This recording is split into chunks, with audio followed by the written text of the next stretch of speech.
Welcome to law simplified, जहां हम कठिन कानूनी बातों को आसान रोजमर्रा की भाषा में समझते हैं। नमस्कार दोस्तों, आज हम बात करेंगे एक ऐसे टॉपिक की जो आजकल हर जगह चर्चा में है, यूनिफॉर्म सिविल कोड यानी यूसीसी। क्या एक ही कानून सबके लिए शादी, तलाक, विरासत को आसान और बराबर बना सकता है, या ये हमारी संस्कृति को बदल देगा? चलिए इसे आसान भाषा में समझने की कोशिश करते हैं, जैसे आप अपने दोस्त से बात कर रहे हैं उस तरीके से। सोचिए आप एक स्कूल में हैं और हर क्लास के लिए अलग अलग नियम हैं। किसी में यूनिफॉर्म जरूरी है और किसी में यूनिफॉर्म जरूरी नहीं है। अब अगर स्कूल कहे तो सबके लिए एक ही नियम होगा, तो क्या होगा? यही है यूसीसी, यूनिफॉर्म सिविल कोड। का मतलब है एक ऐसा कानून जो भारत के हर नागरिक, चाहे वह हिंदू, मुस्लिम, सिख, ईसाई कोई भी हो, वो उसके लिए शादी, तलाक, गोद लेना, विरासत जैसे निजी मामलों में लागू होगा। अब अभी वर्तमान में क्या है कि हर धर्म के अपने कानून। मिसाल के लिए हिंदू मैरिज एक्ट हिंदुओं के लिए, तो शरिया कानून मुसलमानों के लिए, और अलग अलग नियम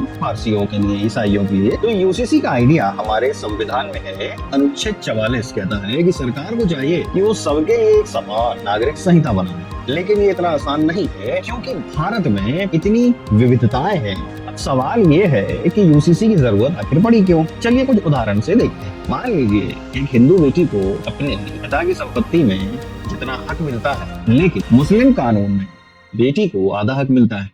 तो यूसीसी आएगा तो सब बेटियों को बराबर हक मिलेगा, चाहे वो किसी भी धर्म की हो। अब देखते हैं शादी की उम्र का क्या प्रावधान है। तो अभी हिंदू और ईसाई लड़कियों की शादी की उम्र 18 साल, लेकिन मुस्लिम लड़कियों के लिए कोई आयु ऐसी तय नहीं की गई है। तो यूसीसी आएगा तो सबके लिए एक उम्र तय करेगा, जैसे उत्तराखंड ने किया। उत्तराखंड ने क्या किया? लड़कों की उम्र 21 वर्ष और लड़कियों के लिए 19 वर्ष तय कर दी गई, अब चाहे वे किसी भी धर्म के। मुस्लिम महिलाओं को तलाक के लिए लंबी कानूनी लड़ाई लड़नी पड़ती है, जबकि हिंदू या ईसाई कानून में प्रक्रिया थोड़ी आसान है। यूसीसी तलाक को सबके लिए निष्पक्ष और तेज बना सकता है। अब देखें 2017 में सुप्रीम कोर्ट ने शायरा बानू केस में ट्रिपल तलाक को गैर कानूनी बताया। यूसीसी ऐसे और सुधार ला सकता है ताकि हर महिला को बराबर सम्मान मिले। जैसा कि हर सिक्के के दो पहलू होते हैं, तो यूसीसी के भी फायदे होंगे और कुछ चिंताएं हैं। तो सबसे पहले हम नजर डालते हैं फायदों पर। तो लैंगिक समानताएं क्या?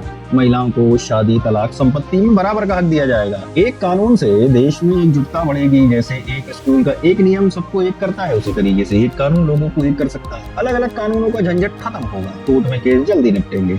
अब कुछ चिंताएं क्या हो सकती हैं इसकी? तो कुछ लोग, खासकर मुस्लिम समुदाय, डरते हैं तो यूसीसी उनके धार्मिक नियमों जैसे शरिया को खत्म कर देगा। भारत की खूबसूरती उसकी विविधता में है। क्या यूसीसी इसे कमजोर कर सकता है? कुछ लोग कहते हैं कि यूसीसी को राजनीतिक मुद्दा बनाया जा रहा है, आगे समाज के भले के लिए। 2024 में उत्तराखंड भारत का पहला राज्य बना जिसने यूसीसी को लागू किया। अब क्या हुआ इसमें? तो शादी का रजिस्ट्रेशन मस्ट जरूरी कर दिया। लड़के लड़की की शादी की उम्र एक समान कर दी गई। लिव इन रिलेशनशिप को भी नियम में लाया गया। बेटियों को बराबर विरासत का हक दिया गया। अब 2025 में केंद्र सरकार पूरे देश के लिए यूसीसी का ड्राफ्ट तैयार कर रही है। सुप्रीम कोर्ट भी कई बार कह चुका है कि यूसीसी देश के लिए अच्छा हो सकता है, लेकिन सवाल वही, क्या भारत इसके लिए तैयार है? तो दोस्तों, यूनिफॉर्म सिविल कोड एक ऐसा कदम है जो बराबरी और एकता की बात तो करता है, लेकिन इसके साथ कई सवाल भी है। आपको क्या लगता है, क्या UCC uniform civil code Bharat को और मजबूत बनाएगा या हमारी